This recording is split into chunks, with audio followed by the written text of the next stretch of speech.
Bonjour, le débat qui va démarrer dans quelques instants porte sur le verdissement de l'économie, comment verdir l'économie afin de respecter les objectifs du pacte vert européen, du fameux Green New Deal, tel que le prononce Madame Ursula von der Leyen, la présidente de la Commission européenne. Pour débattre de ce sujet, je suis avec Claire Vaizan, directrice générale par intérim de Engie, et avec Bertrand Badré, fondateur et président directeur général du fonds d'investissement Blue Like and Orange. Et je laisse, et encore deux mots derrière, Sustainable Capital. Voilà. Mais Blue Like and Orange, c'est tellement beau qu'on va surtout retenir cette dénomination. Et avant de commencer le débat, je vais céder la parole à une de nos représentantes au G20. Et je te prie de prendre la parole. Vas-y. Merci beaucoup. Bonjour à tous. Merci beaucoup à Open Diplomacy de nous donner cette opportunité. Je m'appelle Constance Courtalon. Je suis la chef de la délégation française au Y20. Alors le Y20, c'est le G20 pour les jeunes qui est accueilli par l'Arabie Saoudite cette année. Il aura lieu dans 15 jours. Dans la vraie vie, je suis consultante chez Oliver Wyman. Et alors ça tombe très bien avec cette conférence. On est devenu carbone neutral cette semaine. Et le sujet du Green Deal, en fait, il m'a beaucoup parlé parce qu'il y a un des piliers du Green Deal qui est le fait d'embarquer tout le monde derrière. Et ça, c'est un vrai sujet que la délégation française va porter au Y20 que je voudrais vous partager. En fait, au sein des jeunes du Y20, on a le sentiment que le sujet du changement climatique touche plutôt les jeunes générations que les générations un peu plus anciennes. Et quand on regarde la classe politique, on trouve qu'il n'y a pas assez de jeunes qui sont représentés. Et donc pour changer cela, on a 3 propositions que j'aimerais vous partager. La première, on demande aux leaders du G20 d'inciter les partis politiques à recruter plus de jeunes. On souhaiterait également que des plateformes digitales soient mises en place pour recueillir les avis des jeunes et que lorsque des grandes décisions sont prises, il y ait toutes ces idées qui soient récoltées. Et enfin, la dernière, qui a été portée par nos collègues au G7 l'an dernier, c'est de faire que l'accès à Internet soit dans tous les pays du G20 reconnu comme un droit de l'homme pour que tous les jeunes puissent s'informer, partager leurs idées et être beaucoup plus impliqués dans les décisions qui sont prises. Merci beaucoup. Je vous souhaite à tous un très bon échange.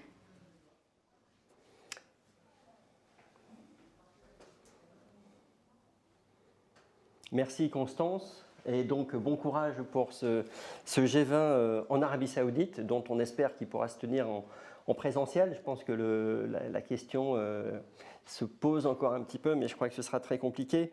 Voilà, donc je me tourne vers Claire Vaizan et Bertrand Badré pour ce débat sur comment verdir l'économie. Je trouve que au fil de notre conversation, on va peut-être s'intéresser à 3 grands acteurs pour atteindre cet objectif, viser cet objectif. Peut-être l'acteur étatique, les entreprises en deuxième acteur, et puis les citoyens ou les consommateurs ou les consomme-acteurs, comme on dit beaucoup aujourd'hui.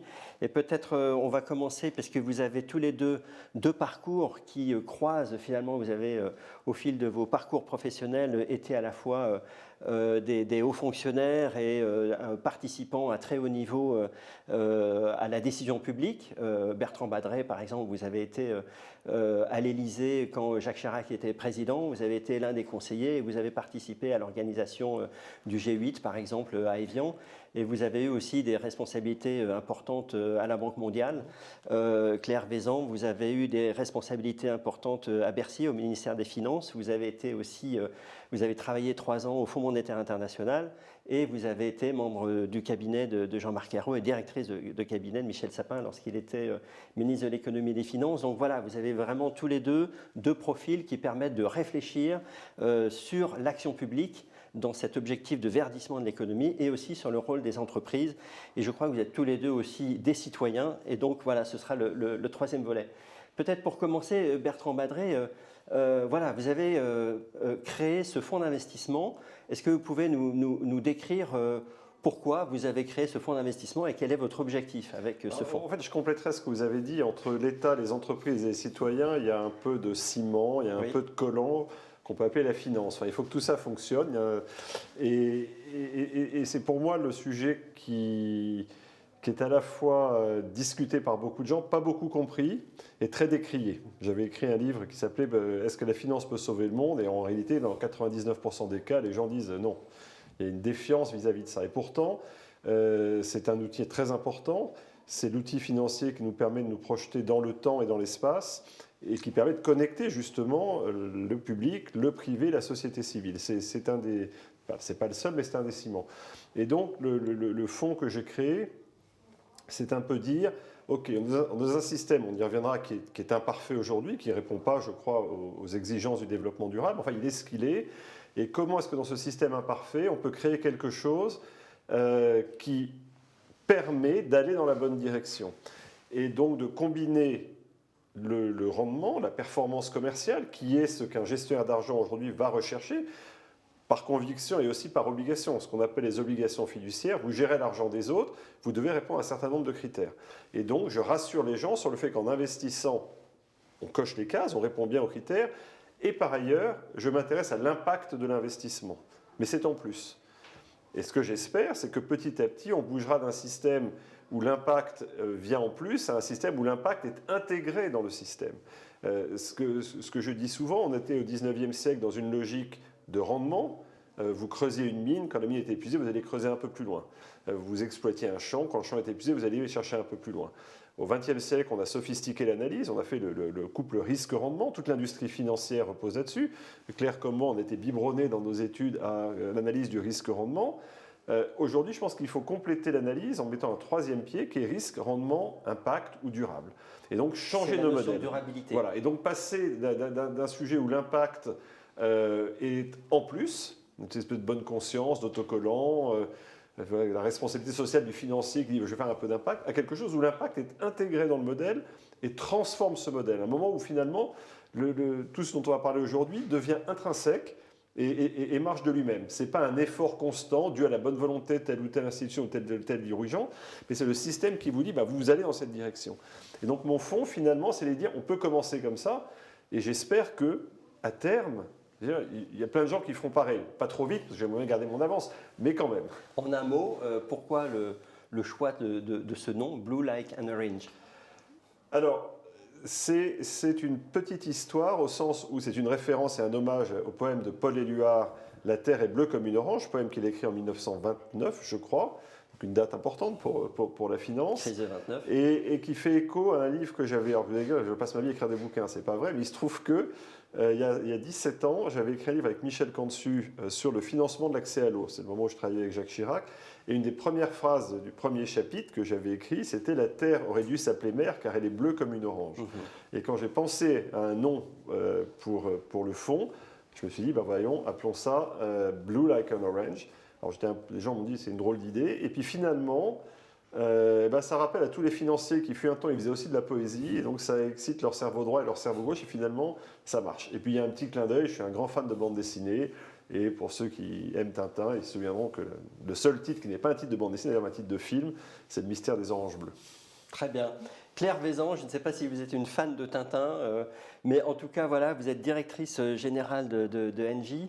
Et sur cet enjeu de durabilité, voilà, c'est déjà le mot est posé sur la table par Bertrand Badré. Comment ça se passe à Engie? Alors en un mot, Engie, c'est l'un des géants mondiaux de l'énergie, c'est l'un des champions du monde du gaz, de l'exploitation du gaz.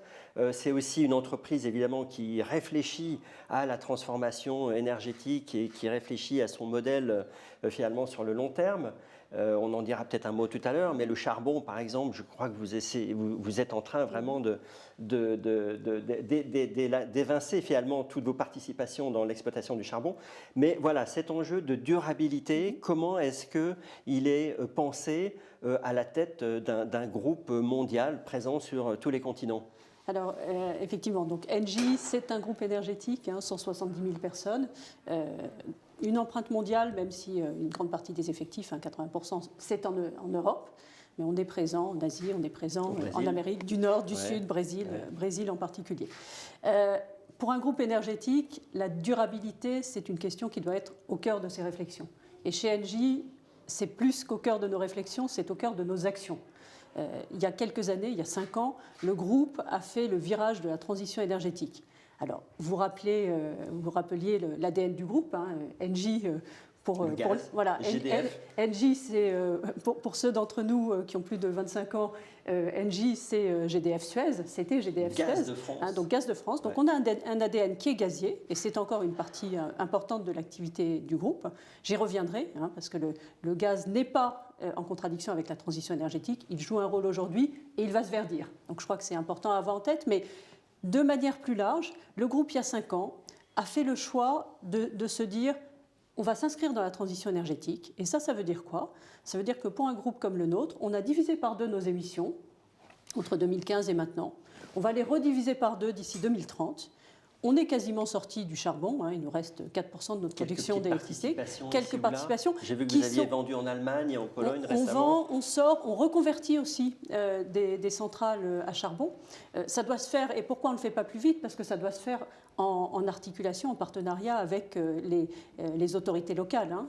En France aussi, vous le savez, on a encore quelques unités, pas Engie, hein, mais il y a quelques unités qui produisent de l'électricité à partir du charbon. Pourquoi? Parce qu'elles sont nécessaires là où elles sont. Donc, il faut en sortir, et nous, on avait vraiment fait le choix d'en sortir quasiment intégralement. D'ici quelques années, on sera complètement sorti du charbon, évidemment. Et donc, pourquoi la soutenabilité, hein, pour revenir à votre question? Parce que c'est vital. Et là, je rejoins ce que disait Bertrand. Aujourd'hui, il faut que cet impératif de soutenabilité, ça ne devienne pas quelque chose en plus, mais que ça devienne quelque chose qui est une condition de vie et de soutenabilité des entreprises. Nous, on en est très intimement convaincus. Et je vous donne un exemple que j'aime beaucoup, parce que je trouve que ça montre bien l'importance de s'inscrire finalement dans un modèle durable. Je vous disais, on a divisé par 2 nos émissions depuis 2015, hein, 2015-2020. Dans la même période, alors je m'arrête en 2019 parce que l'effet Covid est sans doute un peu complexe, mais entre 2015 et 2019, on a plus que multiplié par 3 le nombre de CV que nous recevons. Et donc ça montre quoi? Ça montre que vous attirez des jeunes. Voilà, être durable, hein, c'est une condition pour être attractif. Ouais. Et être attractif, c'est important parce que ça nous permet d'attirer les meilleurs talents. Et ça nous permet d'être une meilleure entreprise. Voilà. Donc je crois vraiment que cette durabilité, elle est non seulement au cœur de notre aspiration sociale, sociétale, hein, on pourra y revenir. Engie a adopté une raison d'être dans ses statuts à laquelle nous croyons beaucoup, qui dit impact positif pour les personnes, pour la planète. Donc c'est au cœur de nos aspirations sociétales et sociales, mais c'est aussi une condition de performance durable. Oui. Peut-être une question sur... C'est un paquebot, Engie. Vous disiez tout à l'heure, c'est 170 000 personnes. 170 000 personnes à travers le monde. C'est aussi des traditions historiques de métiers, justement, le métier de gazier et d'autres. Comment est-ce qu'on fait évoluer un paquebot et à quelle rapidité, finalement? Parce que, voilà... Et les jeunes, notamment, Greta Thunberg ou d'autres, nous disent c'est maintenant et il faut évoluer très vite.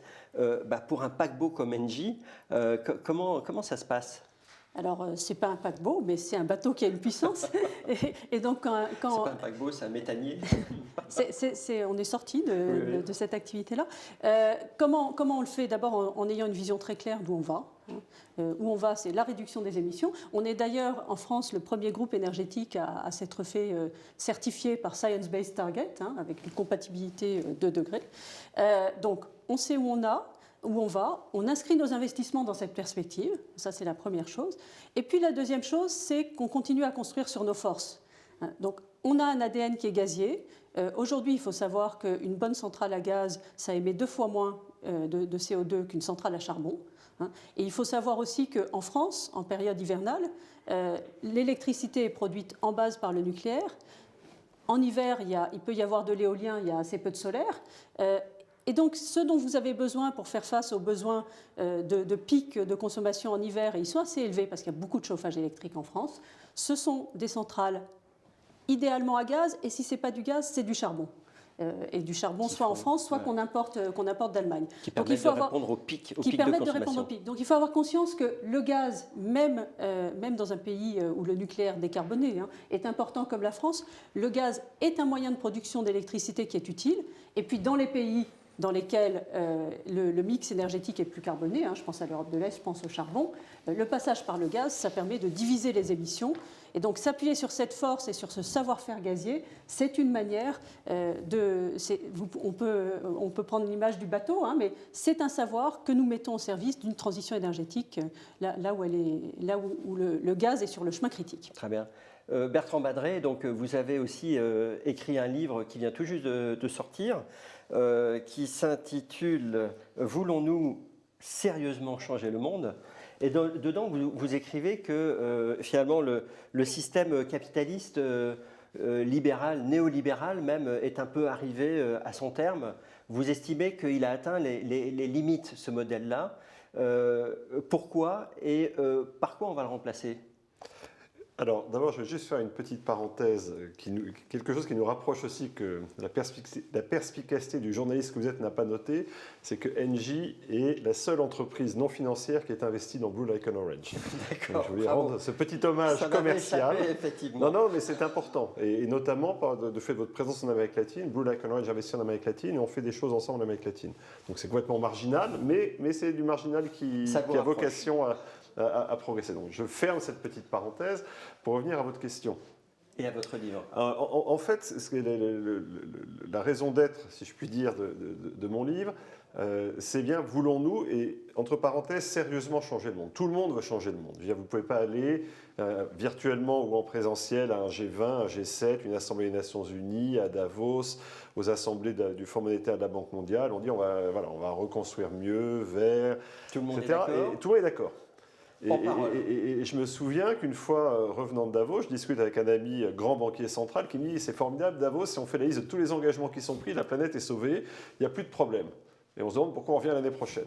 Et donc tout est dans le sérieusement. Ouais. Et en fait, c'est là que mon passé de financier en particulier me fait dire finalement, le système, ce n'est pas juste des grands engagements, c'est toute une série de normes, de principes qui enserre, contrôle, force la vie des entreprises.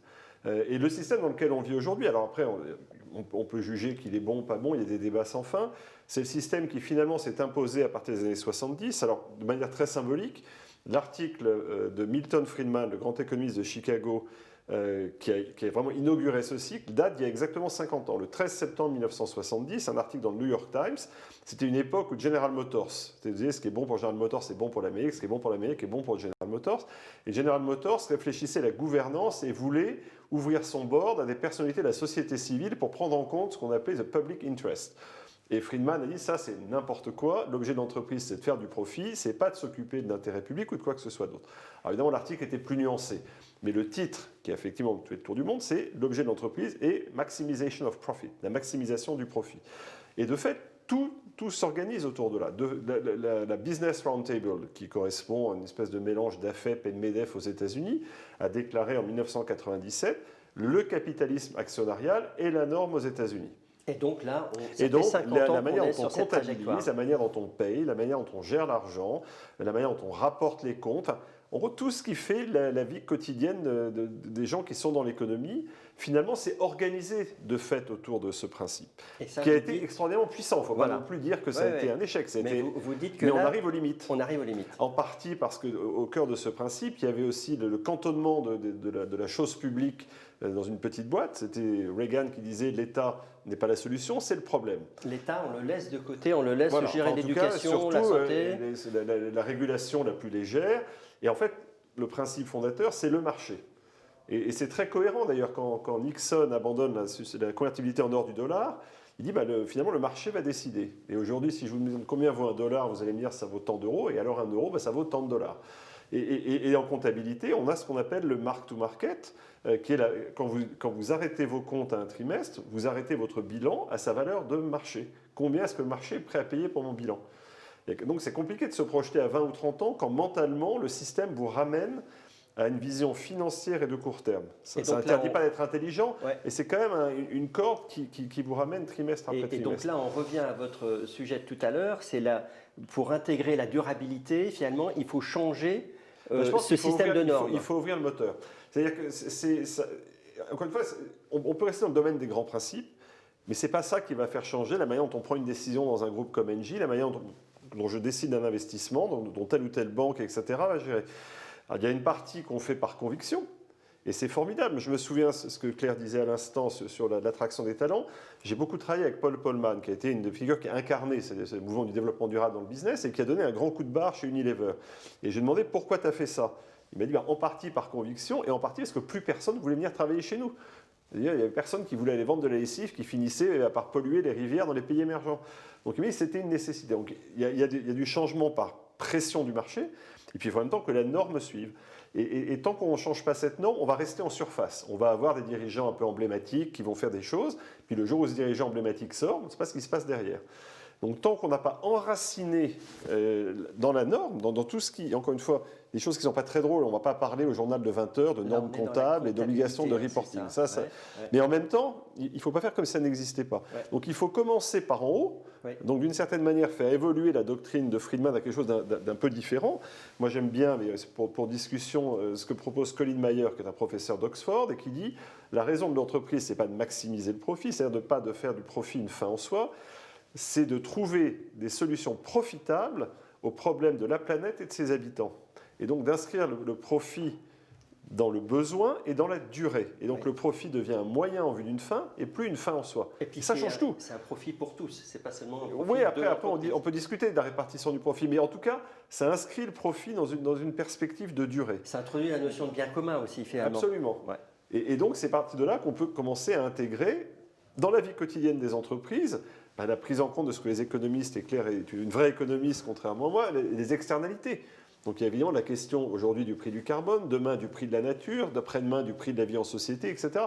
Comment est-ce qu'on réintègre ça dans l'entreprise alors qu'on l'a plutôt chassé pour le laisser finalement à l'extérieur?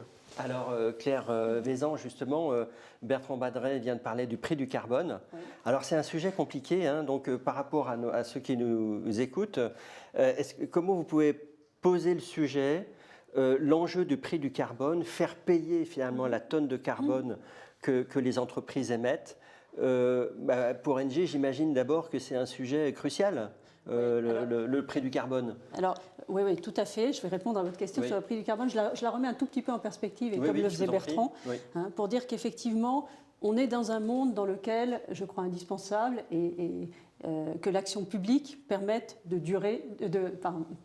guider, guider l'action privée pour qu'elle s'inscrive dans cette perspective de développement durable. Sur le rôle de la puissance publique. Voilà. Et je pense que quelque part, le fait qu'on se retrouve ici avec Bertrand, au-delà de l'amitié que nous pouvons avoir l'un pour l'autre, ce n'est pas une coïncidence, et le fait qu'on se retrouve dans ce type d'activité n'est pas une coïncidence.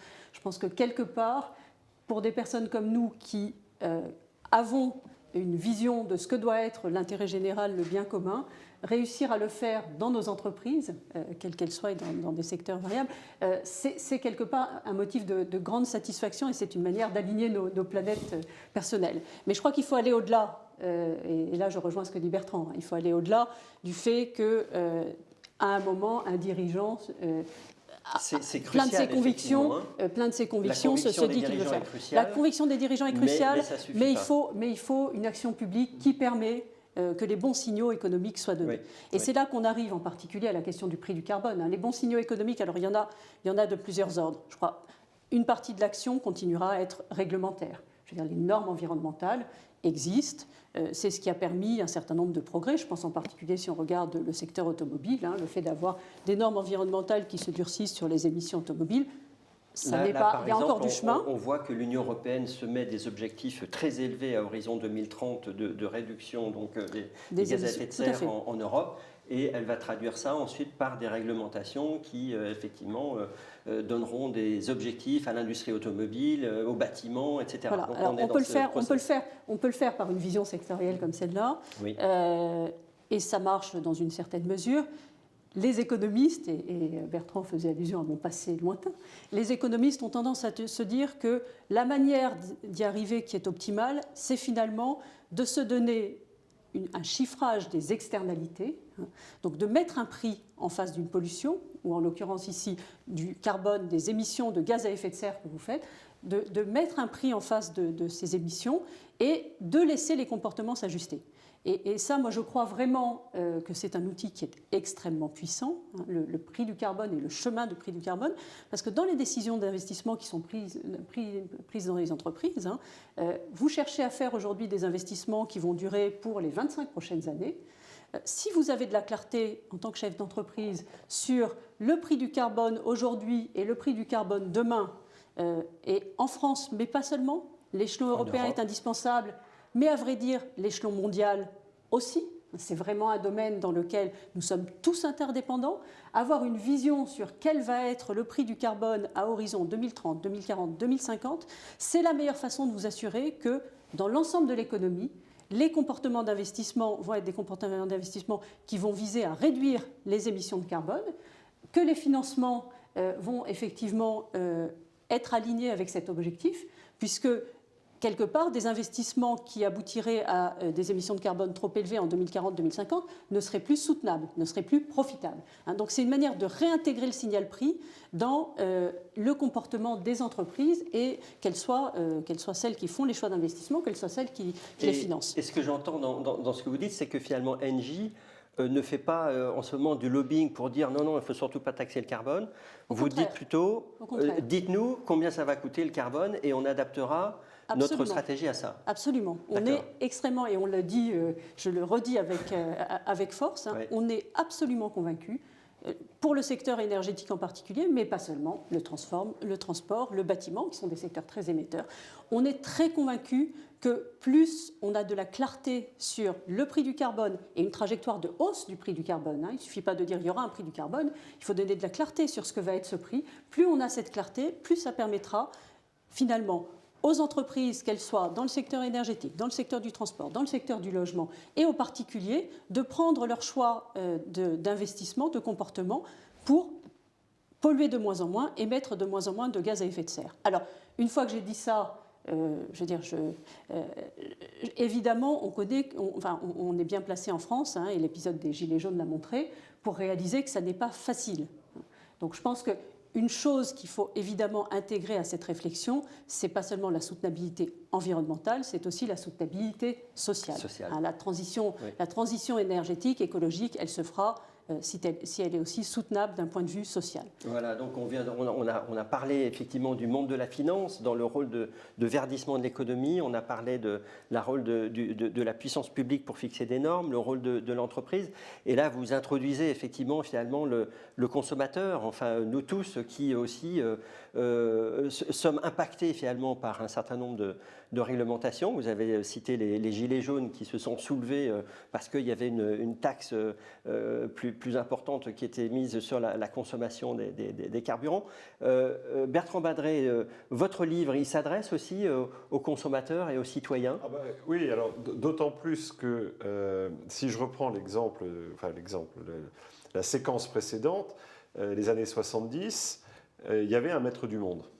Ce maître du monde s'appelait les États-Unis, avec un supplétif qui était la Grande-Bretagne. Donc c'était vraiment un modèle anglo-saxon.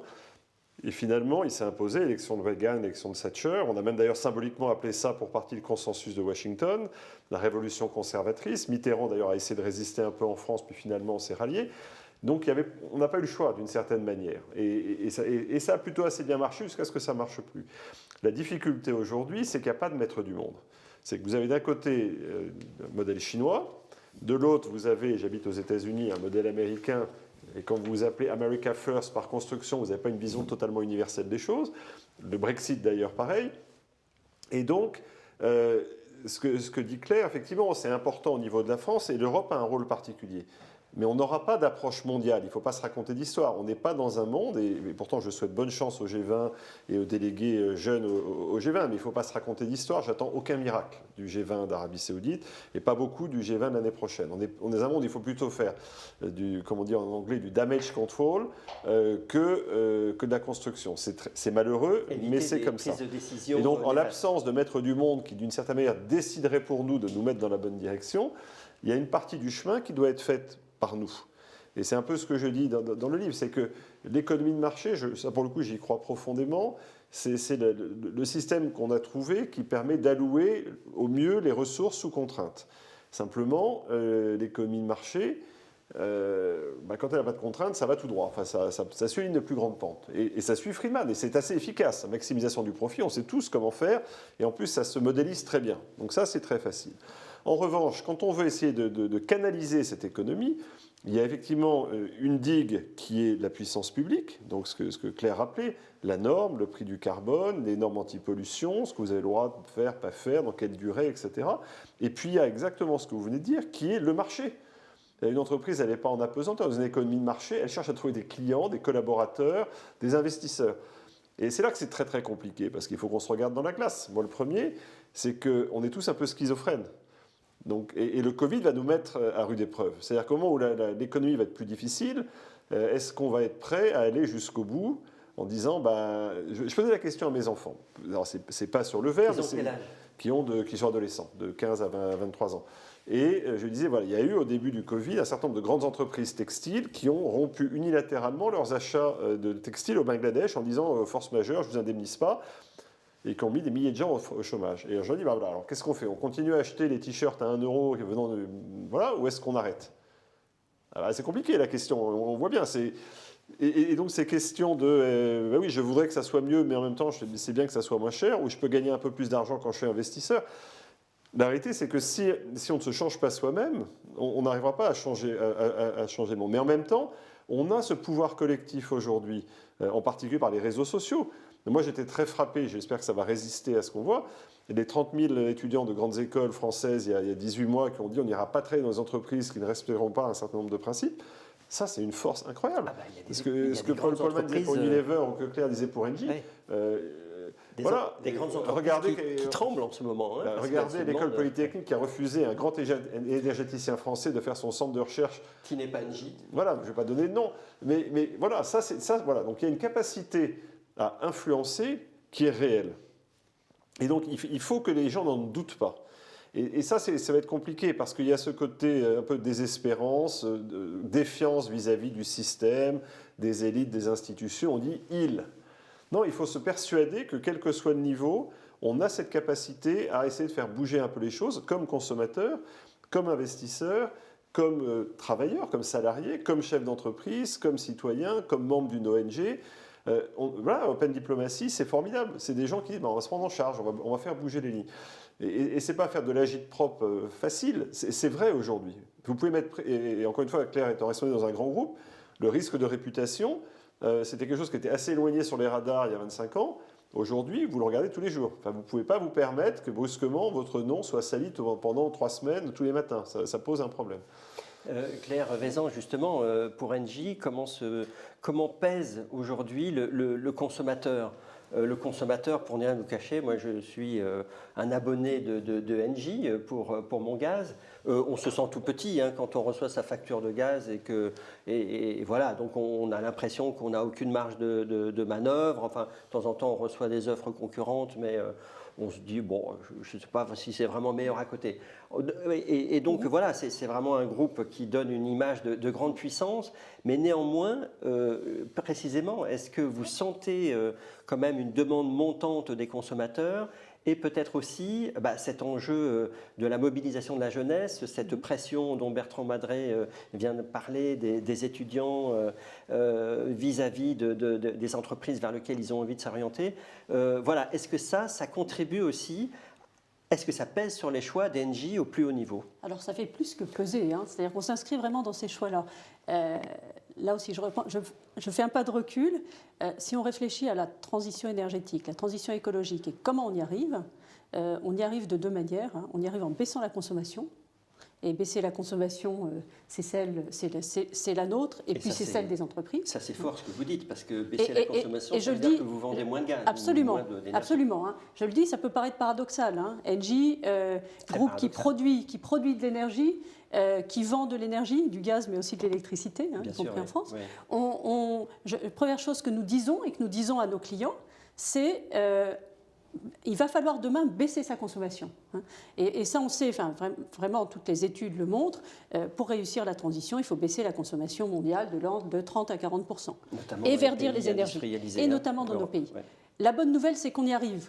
hein, on y arrive. Je veux dire, un groupe comme Engie fait ce qu'on appelle des contrats de performance énergétique, des contrats donc avec du logement social, avec des municipalités, dans lesquels on se dit, on se met ensemble pour 30 ans et dans 30 ans, on aura baissé de 30% la consommation. Donc c'est possible, j'ajoute, sans revenir à l'âge de pierre. Hein. C'est possible de manière... Sans devenir un Amish. C'est possible sans devenir un Amish, c'est possible de manière raisonnée et simplement en consommant de manière plus intelligente et des énergies plus vertes.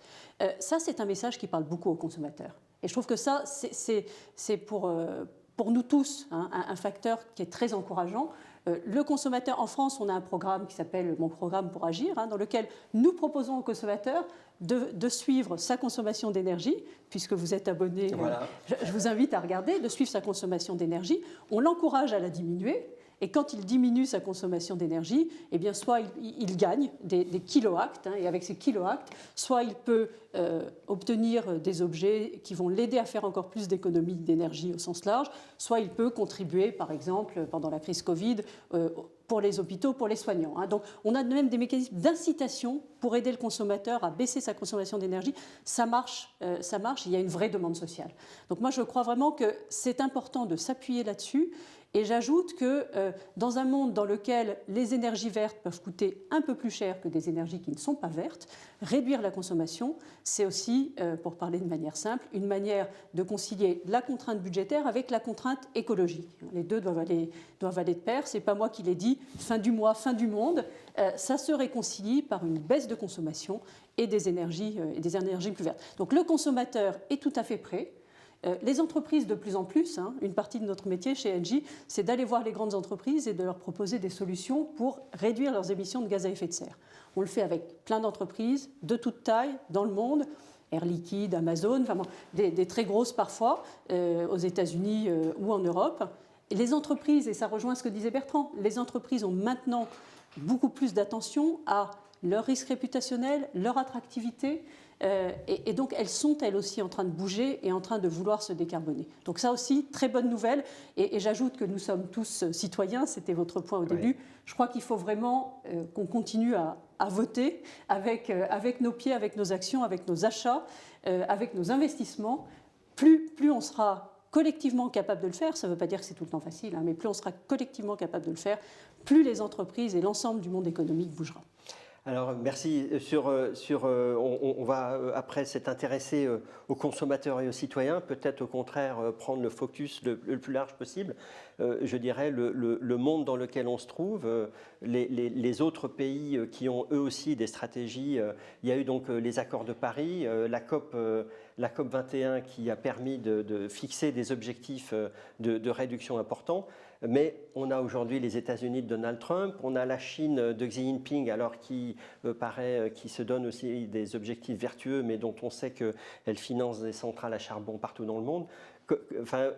On peut vraiment croire sérieusement, Bertrand Badret, qu'on va réussir à baisser les objectifs avec des joueurs comme ça? Non, c'est ce que j'ai dit tout à l'heure. On est à ce moment où la stratégie qui a été développée depuis une dizaine d'années, elle était basée sur la vertu n'est pas si rare et la pression des copains fait qu'on va tous s'aligner dans un schéma. Les accords de Paris, c'est des accords volontaires qui reposent sur le fait que on va tous se regarder les uns les autres et qu'on va tous aller dans la bonne direction, ce qu'on appelle en anglais le peer pressure, la pression de vos semblables. Et on se rend compte que ça ne marche pas très bien. Et du bien, les États-Unis ont beau être sortis, ce n'est pas les plus mauvais dans cette trajectoire. Enfin, il y a des gens qui sont restés dedans. Donc on voit bien que la méthode ne fonctionne pas naturellement. Et en même temps, on n'a pas de méthode alternative, parce qu'il n'y a pas de politique. Comme je dis, il n'y a plus de maître du monde qui dit écoutez, c'est comme ça. Et donc, on est à ce moment très compliqué où il faut trouver une alternative à ça. Donc, il faut s'appuyer sur les joueurs qui jouent le jeu. Et quand ça ne joue pas le jeu, c'est d'ailleurs la stratégie, c'est ce qui se passe aux États-Unis. Vous allez avoir des entreprises, des États, des villes. Et écoutez, l'État fédéral ne le fait pas, mais moi je fais. Et donc, c'est pour ça que ce rôle, ce que je dis souvent, il y a il et nous. Il faut les deux ensemble et il faut qu'on prenne notre part nous-mêmes, mais nous ne nous voilons pas la face. Ça va être extrêmement difficile. Ça va être extrêmement difficile. Ouais. Et donc il faut rester optimiste et en même temps, il faut trouver des stratégies alternatives, faire des coalitions d'entreprises. Il y en a beaucoup dans le domaine de l'énergie, il y en a dans le domaine de la finance. Il faut que ce soit des coalitions crédibles. Parce que je pense qu'il y a aussi quelque chose, depuis une quinzaine d'années, la population en général dit, on nous a raconté l'histoire plusieurs fois, je demande à voir. Donc vous me dites que vous allez réduire, vous me dites que vous allez investir, etc. Prouvez-le-moi. Ça c'est pour ça qu'encore une fois, je reviens au titre de mon livre, sérieusement. C'est ça. Donc on voit qu'il y a une question de leadership et puis une question de coalition. Il nous reste une minute, Claire Vaison. Justement, quand on est Engie, donc un grand énergéticien mondial, où est-ce qu'on va chercher des points d'appui? Donc le leadership, tout à l'heure vous avez dit, voilà, on a pris, effectivement, on a dit notre raison d'être, on a changé notre modèle et on est en avance sur des concurrents. Mais voilà, quelle coalition vous allez chercher à bâtir? Alors, il y a effectivement, d'abord, les coalitions, elles existent de différentes manières. Il y a des coalitions d'entreprises, et je rejoins ce que disait Bertrand. De plus en plus d'entreprises réalisent que être dans une démarche qui concilie, comme c'est dans notre raison d'être, la performance économique avec l'impact positif pour les personnes, pour la planète, de plus en plus d'entreprises sont en train de réaliser que c'est une condition de soutenabilité et qu'il faut réussir à s'inscrire dans ce mouvement. Moi, je crois beaucoup que plus on est nombreux à réussir à s'agglutiner chez les entreprises, plus quelque part ça fait une pression sur les autres et ça aide l'alignement. Et puis il y a d'autres types de coalitions, et y compris, et Bertrand le disait aussi, y compris dans les États dont les politiques nationales sont parfois plus complexes, on va dire, au regard de cet objectif. On travaille beaucoup avec les États-Unis, effectivement, beaucoup d'entreprises américaines, des collectivités locales, des campus. On a beaucoup d'actions dans les campus américains qu'on accompagne dans la durée pour baisser leurs émissions. Donc je crois que les coalitions, elles existent, elles ne sont pas forcément encore au niveau des dirigeants, mais comme j'ai un naturel optimiste, je pense que les populations ont la capacité de faire évoluer leurs dirigeants. Je trouve que ce qui se passe en France est tout à fait intéressant.